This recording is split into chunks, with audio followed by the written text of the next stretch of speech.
শোনেন, আমার স্বামীর সাথে আমার বেশি একটা বনে না। ওই বেটারে সাইডে আমি কবে চলে যাইতাম, কিন্তু আমি সাইডা যাওয়ার পরপরই তো ওই বেড়ায় আরেকটারে বিয়ে করে আনবে। একটা মাইয়া হইয়া আমি আরেকটা মাইয়ার সর্বনাশ কিভাবে করি বলেন? আরেকটা মাইয়া সাজানো সংসার দেখা খুশির টেলায় তো বাসায় চলে আসবে না। আসার পরে বুঝবে না আসল মজা কি।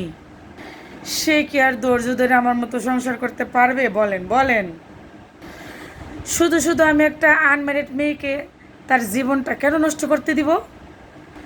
একটা মেয়ে হয়ে আমি কি আরেকটা মেয়ের সর্বনাশ করতে পারি বলেন? শুধুমাত্র আমি এই চিন্তা কইরা আমি আমার স্বামীরে ছেড়ে যাই না। সেজন্য আমি হাজার ঝগড়া গ্যাঞ্জাম বাঁধলো আবার দুইজন একসাথে হইয়া যাই। কি দরকার একটা মেয়ে হয়ে আরেকটা মেয়ের কপাল পোড়ার? পড়ছে কপাল আমার একলাই পুরুক।